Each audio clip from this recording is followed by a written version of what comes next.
Bom dia, turma. Hoje nós daremos continuidade na nossa aula de informática na agroecologia. E na aula de hoje nós iremos tratar dos dispositivos de armazenamento. Bem, o que são os dispositivos de armazenamento? Se vocês se lembram da primeira aula que nós tivemos, vão lembrar que eles são aqueles que guardam, armazenam dados ou informações, de forma que nós ou o próprio computador possa ter acesso a esses dados e informações e realizar as mais diversas tarefas a partir deles. Bem, temos como exemplos bem comuns aqui o HD ou disco rígido, que normalmente é um dispositivo de armazenamento de dados fixo dos computadores, ou seja, normalmente a gente não remove, o disco rígido do computador e sai carregando ele por aí, Temos também o SSD, que assim como o HD também é utilizado como armazenamento de dados fixos do computador, sendo diferente, a diferença entre eles dois é na questão de como os dados são lidos e gravados nele. Enquanto o HD é um disco que contém o que nós chamamos de partes móveis, por exemplo, o disco de metal, que compõe ele, a agulha de leitura que faz a leitura dos dados nesse disco de metal, o SSD ele não possui partes móveis, sendo um dispositivo de armazenamento semelhante a um cartão de memória que também está presente aqui. Vocês provavelmente conhecem pelo uso em celulares ou câmeras, Além desses, temos também os CDs ou DVDs, os pendrives e os HDs externos, que fazem parte dos dispositivos de armazenamento normalmente não fixos, que nós conectamos ao computador, gravamos ou acessamos as informações contidas neles e em seguida normalmente desconectamos esses dispositivos do computador. Bem, o principal sobre todos eles é que eles são capazes de guardar ou armazenar informações, por isso são chamados dispositivos de armazenamento. Bem, então, tranquila essa questão sobre o que eles são, certo? Mas vocês já se perguntaram como que todos esses dispositivos eles armazenam as informações? Não parece ser uma coisa muito intuitiva, Bem, eles fazem isso através da chamada linguagem binária. O que é uma linguagem? Uma linguagem é um meio de comunicar ideias, informações, através de algum símbolo e de maneira visual, sonora ou através de gestos, por exemplo. E da mesma forma, essa linguagem binária também utiliza símbolos, que podem ser representados através de números, especificamente os números 0 e 1. E você se pergunta, por que o 0 e o 1? Na verdade, o 0 e 1 são apenas representativos. O computador ele é uma máquina que trabalha utilizando energia elétrica. E as máquinas que utilizam energia elétrica, elas podem estar em dois estados, ou desligadas ou ligadas, Ou seja, sem passagem de corrente elétrica ou com esta passagem de corrente elétrica. E os números 0 e 1 na linguagem binária, nos computadores, eles representam exatamente isso. O 0 representa o estado desligado e o 1 representa o estado ligado. Essa linguagem binária é também chamada de sistema de numeração binário. Ele é um sistema de numeração porque os símbolos utilizados são números. E é binário porque são apenas dois números, o 0 e o 1. Então, diferente da gente, seres humanos que utilizamos um sistema de numeração decimal, composto por dígitos de 0 até 9, o sistema de numeração binário apenas utiliza dois dígitos, o 0 e o 1. Na linguagem binária, um dígito é chamado de bit, que é a forma abreviada do termo binary digit, que em português significa isso mesmo, dígito binário. Um bit é uma unidade capaz de armazenar apenas dois tipos de valores, 0 ou 1. 1 ou 0. Bem, por poder armazenar apenas esses dois valores, a quantidade de informações armazenadas em um bit se torna muito pequena. Por exemplo, se nós quiséssemos representar as letras A, B e C com um bit, nós já não conseguiríamos, porque um bit com o valor 0 poderia representar a letra A, um bit com o valor 1 poderia representar a letra B, mas como que nós faríamos para a letra C, Não teríamos mais símbolos diferentes para representar ela. Então se torna necessário, para conseguirmos representar cada vez mais informações na forma de bits, utilizar vários bits juntos. E foi para esse caminho que as coisas caminharam na informática. Começou-se unindo 8 bits, e para essa união de 8 bits deu-se o nome de byte, que é a abreviação para binary term ou termo binário em português. Bem, e quantas informações nós conseguimos armazenar ou representar com esses 8 bits, que formam um byte?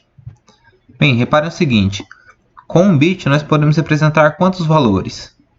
2, certo? Um valor representado pelo 0 e outro valor representado pelo 1. Com 2 bits, nós podemos representar quantos?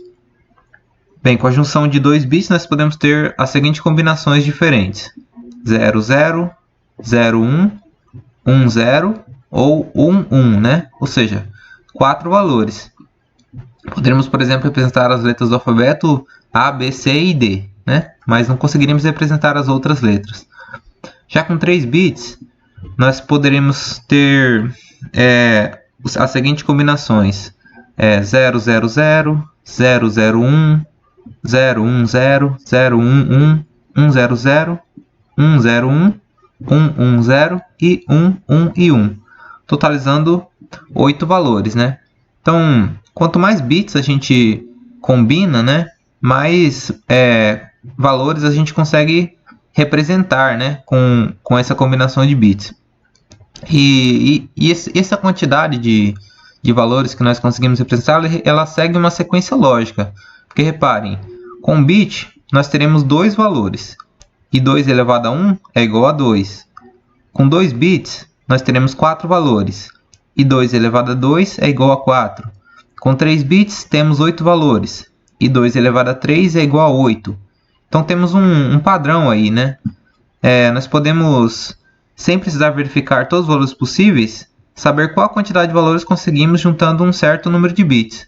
Por exemplo, para 5 bits, nós teremos 2 elevado a 5, ou seja, 32 valores. Para 6 bits, 2 elevado a 6, 64 valores. Para 7 bits, 2 elevado a 7, 128 valores. E para a união de 8 bits, 2 elevado a 8, ou seja, 256 valores.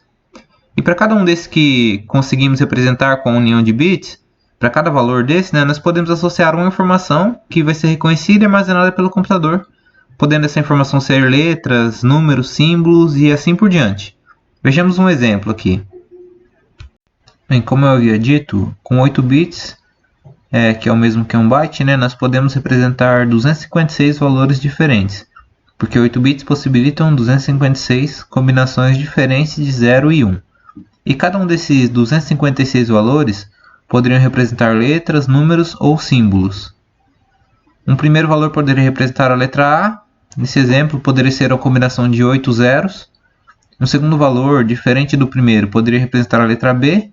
E aí no exemplo seria a combinação de 7 zeros seguidos de um número 1. E uma terceira combinação de zeros e uns poderia representar a letra C. O 83º valor poderia representar o número 1, o próximo o número 2 e assim por diante, até que todos os 256 valores ou combinações de zeros e uns estivessem representando alguma coisa no computador. Quem iria dizer, né, qual combinação binária representaria qual símbolo seria a própria programação do computador. Bom, esses bits e bytes são, portanto, formas de medir a capacidade de armazenamento de um computador, porque cada byte poderia representar um símbolo, letra ou número, mas para nós representarmos uma palavra ou frase inteira, nós precisaríamos então de vários bytes, né? E quantos mais bytes um dispositivo de armazenamento consegue representar, mais informações ele consegue armazenar. Vocês já devem ter ouvido, por exemplo, os termos 8 GB ou gigabytes, né, de memória, 1 tera ou terabyte de HD.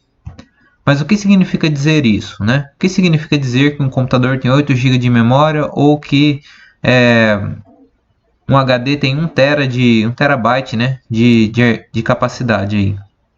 Bem, gigabyte e terabyte são múltiplos de bytes e eles representam medidas de armazenamento, né, em um dispositivo de armazenamento. Um bit é considerada a menor capacidade de armazenamento, uma unidade que pode guardar apenas 2 valores, né, 0 ou 1. Um byte é composto por 8 bits e com esses 8 bits o computador consegue representar até 256 letras, números, símbolos, que são chamados caracteres. E aí temos 1 kilobyte, representado pela sigla KB, que é a junção de 1024 bytes. Poderia-se pensar em 1 kilobyte como a capacidade de formar um texto com até 1024 caracteres, né? Números, letras ou símbolos. O megabyte representado pela sigla MB, já é a junção de mais de 1 milhão de bytes e consegue, portanto, armazenar muito mais informações do que 1 kilobyte. E assim seguem as unidades de medidas, né? Gigabyte, terabyte, petabyte, exabyte, zettabyte e iotabyte, né? Cada uma com a sua sigla e cada uma representando uma capacidade maior de armazenamento que a anterior. Bem, uma coisa importante a se levar em conta ao tratarmos de dispositivos de armazenamento é o tempo necessário para que os dados sejam escritos, né, os salvos neles, né? Então, nós podemos questionar, por exemplo, quanto tempo leva para salvar 10 MB em um HD ou em um pendrive, né? Qual desses dois dispositivos permite a escrita de dados de forma mais rápida? Essa é uma questão importante, já que o computador ele existe para agilizar tarefas e ninguém gosta de ficar esperando, né? Então, para responder perguntas desse tipo, é preciso fazer uma análise da arquitetura ou da estrutura dos computadores. Uma arquitetura básica de como os dados são escritos ou lidos em um dispositivo de armazenamento foi proposta por John von Neumann. Simplificadamente, essa arquitetura era composta por um processador, que é o componente dos computadores que processa os dados, né, realiza cálculos lógicos e matemáticos e realiza o controle de basicamente todo o computador, controlando como cada componente de hardware vai interagir com os outros e com os softwares existentes nos computadores. Esse processador também é chamado de CPU, ou unidade central de processamento, e é basicamente o cérebro do computador. A arquitetura de von Neumann também é composta por uma memória principal, também chamada de memória RAM, e que também é um dispositivo de armazenamento, porém temporário. Ela guarda informações apenas enquanto o computador estiver ligado, né, com energia passando energia, né, com energia elétrica passando pelo computador. Diferentemente dos HDs e pendrives, por exemplo, que eles guardam informações mesmo que não estejam conectadas a um computador ligado. E por fim nós temos os periféricos, né, tanto de entrada quanto saída, híbridos e de armazenamento. O processador e a memória principal, né, e normalmente o HD também, ficam dentro do gabinete do computador, que é aquela caixa retangular que fica onde fica o botão de ligar o computador, né, que vocês utilizam no laboratório de informática. Agora, como esses componentes se relacionam, né, nessa arquitetura? Bem, primeiramente, a memória principal é um dispositivo de armazenamento, portanto ela guarda dados na forma de bytes, certo? Da mesma forma, os dispositivos de armazenamento como HDs e pendrives também armazenam dados na forma de bytes. Bem, os dados armazenados na memória principal, eles são enviados diretamente dela ao processador, que processa esses dados conforme a solicitação do usuário ou de algum software, então retorna os dados processados para a memória principal. Esses dados são enviados para a memória principal através da interação realizada com os periféricos de entrada, e após serem processados, são apresentados através dos periféricos de saída a partir da memória principal. Caso se deseje salvar ou utilizar alguma das informações envolvidas nesse processo, é possível recorrer aos dispositivos de armazenamento, onde podemos tanto gravar quanto ler informações. Bem, nessa arquitetura, o que limita a velocidade de gravação dos dados em um dispositivo de armazenamento seria o caminho que estes dados percorrem para chegar de um dispositivo até o outro, no que se refere à quantidade de bits que podem ser transmitidos ao mesmo tempo nesse caminho, né? E a esse caminho se dá o nome de barramento, e o desempenho dos barramentos é medido pela chamada largura de banda, que é a tal quantidade de bits que podem ser transmitidos ao mesmo tempo nesse barramento. Podemos dizer que quanto maior a largura de banda de um barramento, mais rápida é a transferência de dados de um dispositivo para o outro, e mais rápida se torna a leitura e gravação de dados nos dispositivos de armazenamento. Entre um HD e um pendrive, né, pela nossa pergunta, né, no início aqui da explicação, o HD usa um barramento chamado SATA, enquanto o pendrive utiliza um barramento USB. Normalmente o barramento SATA tem uma largura de banda maior que o barramento USB, permitindo então que a mesma quantidade de dados seja gravados mais rapidamente em um HD do que em um pendrive, né? Então 10 megabytes de informações seriam gravados mais rápido em um HD, né, do que em um pendrive. E para que exatamente nós utilizamos todo esse espaço dos dispositivos de armazenamento, né? Que informações nós podemos guardar neles? A resposta para essa pergunta é informações de praticamente todos os tipos, né? Vídeos, imagens, músicas, textos, tudo isso guardado dentro dos mais diversos dispositivos de armazenamento na forma de bits e bytes. E na maior parte das vezes, as informações armazenadas em um periférico de armazenamento são mais valiosas que o próprio dispositivo. E como assim, né? Como assim as informações podem ser mais valiosas do que um dispositivo? Um HD externo não é uma coisa barata, né? Um HD não é uma coisa barata, né? Enquanto um arquivo nem é uma coisa física, né? Mas se a gente for pensar, então, qual é o valor da informação? Se a gente for pensar no valor da informação, né? Qual seria o valor dela? Bem, depende, né? Depende do quê? Depende do quanto essa informação é importante, né? Do quanto ela é valiosa, né? Para cada pessoa. Por exemplo, quanto custa uma pintura feita no Paint, né? Se você abrisse o Paint aí agora e fizesse um desenho nele, né? E salvasse esse desenho, né? Essa pintura. Qual seria o valor desse arquivo, né? Dessa informação? Talvez não fosse muita coisa, né? Vai depender do nível aí do desenho, né? Mas, por exemplo, o filme do Batman vs Superman, né? Se você baixou ele de graça da internet, pirata, né? Pode ser que ele não valha tanta coisa, né? Você pode até excluir ele e baixar depois de novo. Mas se você parar para pensar, por exemplo, quando o filme acabou de ser filmado, né? Ele foi salvo em um dispositivo de armazenamento. E se o filme ainda não tivesse sido saído no cinema, né, e essa informação fosse perdida, né? Será que eles iam perder muito dinheiro, né? Essa informação aí seria essa informação, o filme seria uma informação valiosa, né? Continuando, suas mensagens e mídias do WhatsApp, né? Será que elas são importantes? Né? Pode ser que sim, pode ser que tenha coisa importante lá que você queira guardar, né? Informações que você não possa perder. Um trabalho de biologia, ou de física, ou de química, né? Todos os trabalhos que você faz para a escola, né? Será que eles são importantes? Né? Se for, por exemplo, para um dia depois, né? Se você tiver que entregar ele no próximo dia, né? Será que esse trabalho seria muito importante para você? Será que ele valeria mais do que um pendrive, por exemplo, né? Um HD externo, né? Um TCC, um trabalho de conclusão de curso. Quanto importante seria uma informação dessa, né? Tivesse chegando na reta final do curso e desse algum problema no HD, né? No pendrive onde estava salvo o seu trabalho de conclusão de curso, né? Será que você conseguiria recuperar, né, essa informação aí? Será que ela seria importante para você?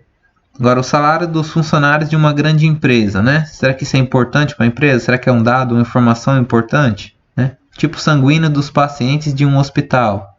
Né? Então, a gente vê aqui que o valor, né, da informação, né, ela depende exatamente disso, do quanto que ela é importante. E aí, o que pode ser importante para uma pessoa pode não ser para outra, né? Mas às vezes uma informação pode ser importante para várias pessoas, né? Então, isso define, né, o quanto as informações são importantes.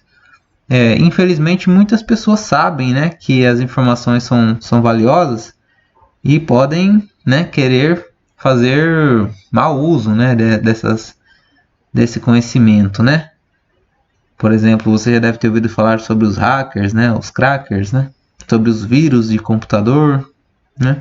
Mas vamos deixar isso para uma próxima aula e terminar por aqui a nossa aula sobre dispositivos de armazenamento, beleza? Então, muito obrigado, por hoje é só. Qualquer dúvida, estou à disposição. Vou deixar no AVA, né, no ambiente de aprendizagem, um fórum de dúvidas lá onde vocês podem postar suas dúvidas, questionamentos sobre o conteúdo e sobre a atividade que eu vou também deixar disponível lá no AVA. Tudo bem? Até mais!